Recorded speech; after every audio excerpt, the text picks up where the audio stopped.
Surprise! I have a review for you.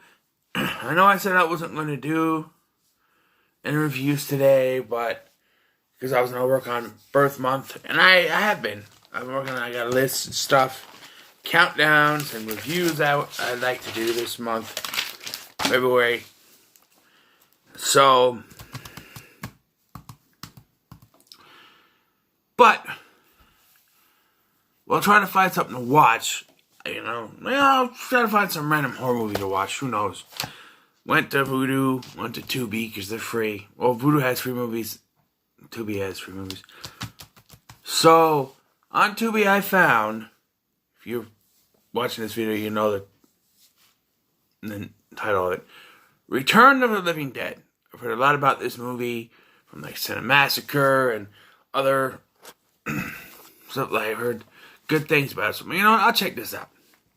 It's got Tom Matthews in it from Friday the 13th Part 6. It's got Clu Gallagher, who was the dad in Nightmare on Elm Street Part 2. That boy's on PCP, or whatever he says.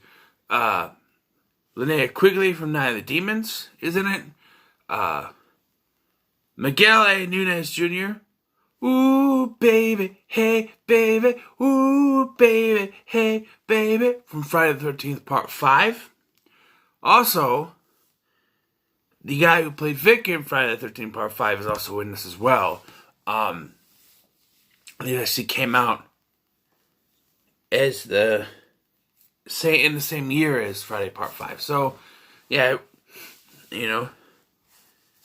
So, that's the story here. The story is, these two guys, Tom Matthews, Clu Gallagher, Tom Matthews and another guy. I don't know if it's Clu Gallagher or not. Clu Gallagher's the guy they call in, but Tom Matthews and this other guy, they're working in this warehouse, and it's a skeleton warehouse where I don't know, are they real skeletons or are they fake? I'm not exactly sure, but they're supposed to deliver two female skeletons, perfect teeth. That's what they need. And they accidentally knock open this canister of gas or something that sprays all over them, knocks them unconscious. We get the title cards, all that stuff, and then they are found by someone else down there. And when they wake up, apparently there's another, zombie that finds them, but it moves away. And then there's another zombie that comes after them, and they chop it up into pieces, and they take it, because they have another guy with them. They take it across the way, and, hold on. Yeah, because I'm thinking there's four, okay. Clu Gallagher comes later. Clu Gallagher's the one that takes them across the street to the mortuary so they can cremate the pieces, because they chop the pieces up.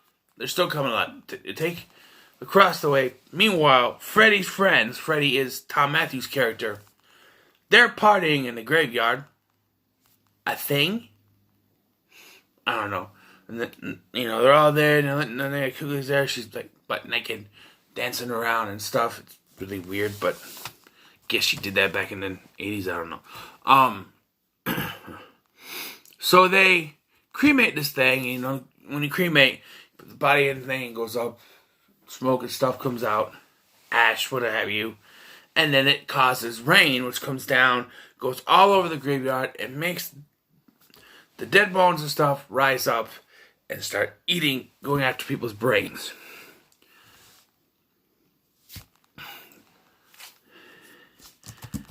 I love the zombies in this. For one, they actually call them zombies. And at the beginning, Freddy and the other guy, they're actually talking about Night of the Living Dead. And when they start chopping up the body parts, and they're not, they chop the guy's head off, it's still moving, the body parts are still moving. They're like, oh, the movie lied. And they say that the movie Night of the Living Dead was based on true events. And then reference it here, and it's just like, okay. Sure.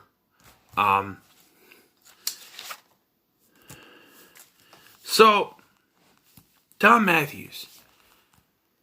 Him being in this movie because, if you watch this, after Friday Part 6, you know, in that movie, he's Tommy Jarvis is a hero. You think, okay, he's got to be the one that saves people. Well, not exactly. You see, he ends up becoming a zombie. He and the other guy, they become zombies towards the end of the film.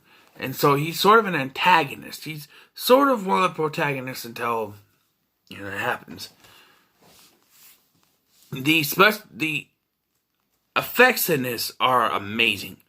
There's like the, what is it called? The slimy zombie or something like that. He's terrific. Or the Tar Man is what he's called. He's terrific practical effects. It's actually a guy in a suit. It's an actor. They didn't get a stuntman. It's an actor in there, and it's awesome. And the other practical effects and stuff that you see are great. And the acting is great. You got Linnea Quigley asking Miguel A. Nunez Jr. if he's ever dreamed about dying, or the worst way to die, talking about a bunch of old white men ripping her skin apart or something. I don't fucking know. It's really weird. But, yeah. It's a pretty good movie, and it's actually an explanation. Like, in The Night of the Living Dead, which eventually I'll have to review, they eat the skin. They don't explain why. They explain how this happened, is this substance, you know, in that one. But in this one, they explain there's some toxin that has, you know, whatever it is that's caused this problem. It's gotten out. So they explain why they have to eat brains. They're going to have to brains. They speak in this. The zombies speak. It's a brains. Fresh brains. More brains. And so they get one of these zombies that's just from the waist up. It's a female zombie. And you get like zombie titties, zombie nipples or whatever. And she's laying there and they ask, why do you eat brains? And she said that they're in pain and that eating brains numbs the pain. So brains is like a drug or something. It numbs the pain. So that's why they eat brains. And you see this with Tom Matthews' character, Freddy. As he's dying, he's in great pain, and then he becomes a zombie and goes after his own girlfriend. I think it was his girlfriend. He wants her brains, so the pain goes away. You see that. And, yeah. So let's talk about the ending. You know, I spoiled my movie, so talk about the ending. The ending is one of the darkest apocalyptic endings to a horror movie I've ever seen. It starts dark and it gets damn right apocalyptic because I didn't realize what was going on until I finally... Because I was cooking supper while I was watching this, so I didn't see how the freaking... all this, like... I'm like, how did all the zombies in the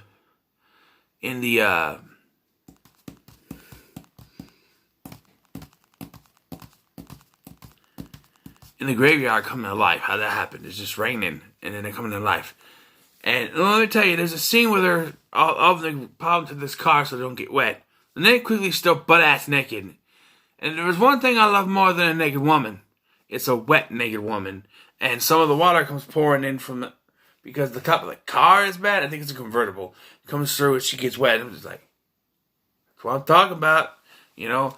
But it's very quick. The ending. All right, the ending. So they need to find a phone because they call paramedics, and paramedics show up, they get killed, and then one of the zombies calls more paramedics, they get killed, and then the cops show up, they get killed. So finally, the remaining people, they break in down to the basement, they get rid of the tar man, they like direct it somewhere else, and then they get in, they lock the door, and they call the military.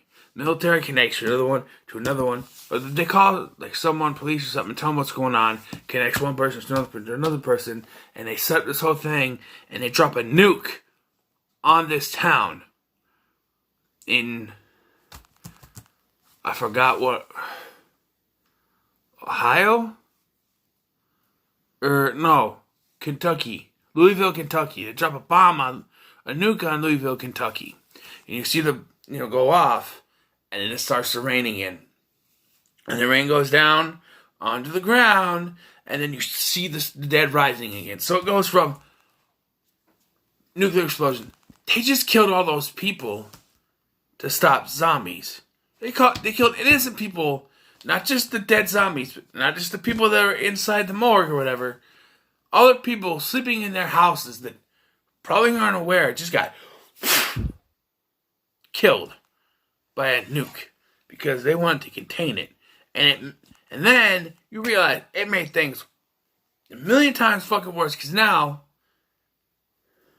the rain's coming down, it's spreading it all over the ground, and they gotta rise up again. My question is, did not all the dead people rise out of that graveyard the first time? Is it the same graveyard? That's another question. And for this military people, whatever, that they know what this stuff is. They know what it does. But they don't know that if you set it on fire and put it into the... If you burn it, set it in the air, it causes rain to come down and spread it again. I don't understand that. But all in all, guys, this movie was pretty good. As I was cooking dinner, I was trying to mull over in my head what I was going to give it. It's a pretty good movie, but it's not worth that top spot. I really enjoyed it in the music. It's very 80s. You want a horror movie that embodies the 80s, this is it.